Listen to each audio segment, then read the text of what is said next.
Hey everyone, and welcome back to yet another episode of Q&A with Mamas Uncut, where we answer your anonymous questions about parenting, motherhood, and relationships. Again, we got Lisa and Mindy. You guys ready to give some advice? As Sure. always. All right, let's get to it.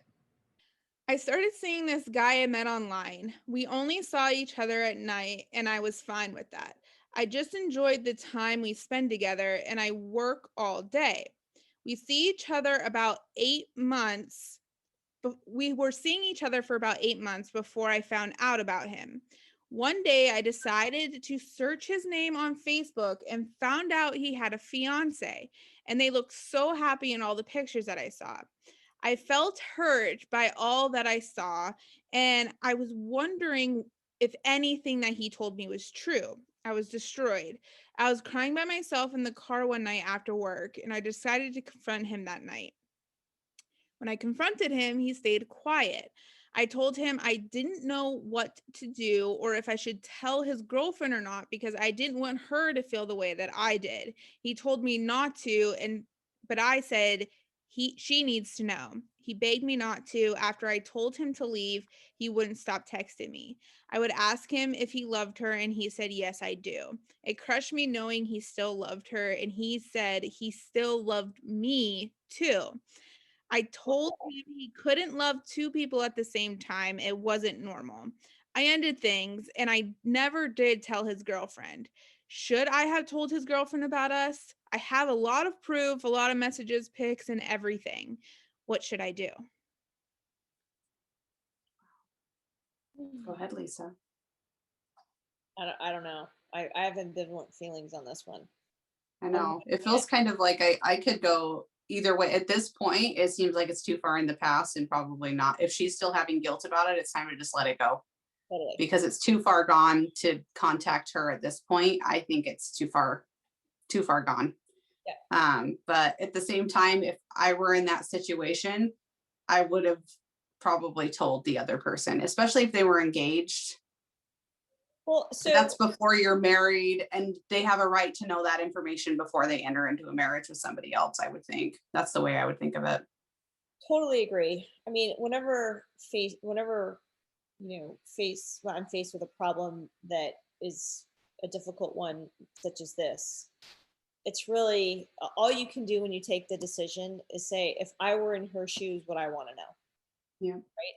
And if the answer is yes, then you put on your big girl pants and you go have the conversation, because it's not about him anymore, right? He's already proven he's got issues. Mm-hmm. And if you're like, I wouldn't want to know, then you've got your answer as well. And because this isn't an ethics question, there's no clear right or wrong. It's, but kind of do what makes your conscience feel good about however you handled it, so you can sleep at night.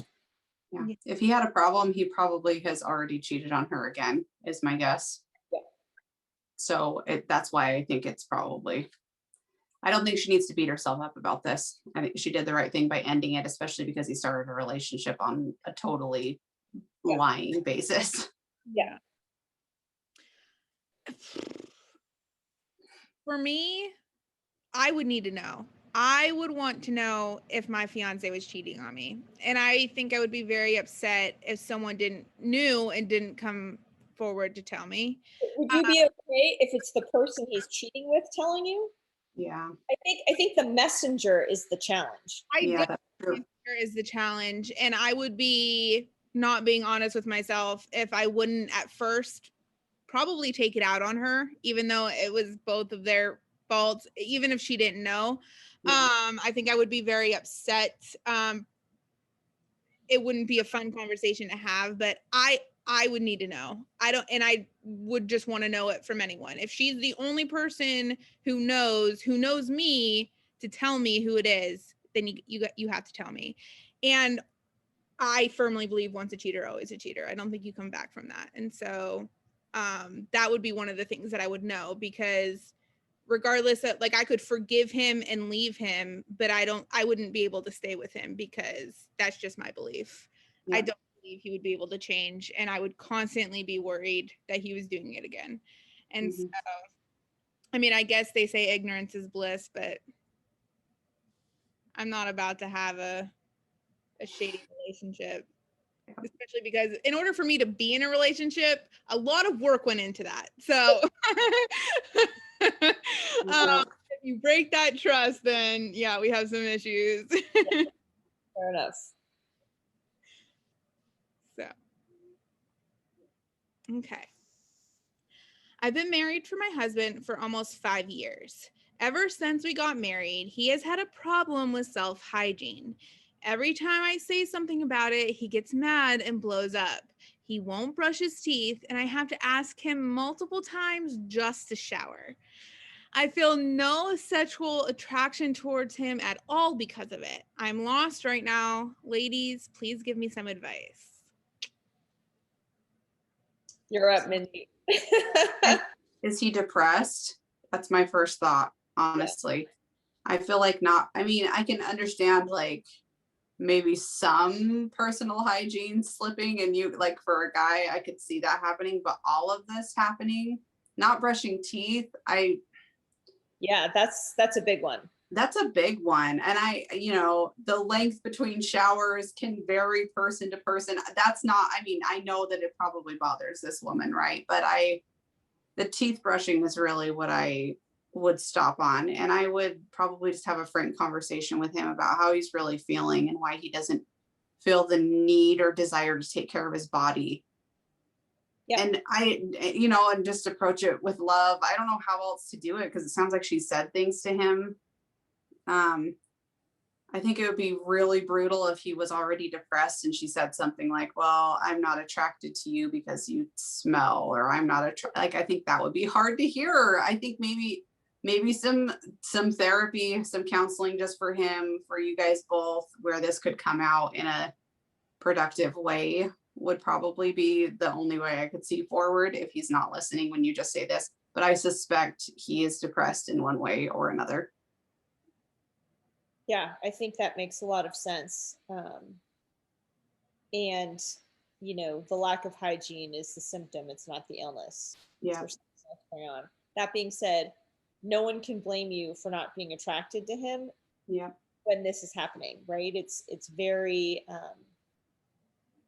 it's repulsing. It's like it just pushes people away from you. Right. And so, yeah, I think they need to get to the bottom of what the illness is, not the symptom, however that needs to happen. Mm-hmm. Yeah, I mean, it seems to me that there is some sort of underlying issue. You don't just, I mean, because, yeah, I mean, obviously you dated this man before you married him, so there was some sort of attraction there. Obviously, he was brushing his teeth and showering. So, what all of a sudden, like, did he just get comfortable when you married him? And I mean, things like that can happen. But yeah, I mean, have a frank conversation, be honest, be like, is there a reason for you choosing not to do some basic things when it comes to your hygiene? But yeah, there's definitely something going on because you don't just like bait and switch like that. Yeah. And beyond like depression, it also makes me wonder if maybe he's just like not, this might be hard for her to hear, but not super invested into the relationship and like subconsciously trying to push people away. Like, does that make sense? Because I know it's something that happens with children. They react in the opposite way you would think they would, but it's just, I don't know, that also came to my mind. I think there's just something else going on. It needs professional digging, probably. All right, guys, don't forget to send in your anonymous questions. Thanks.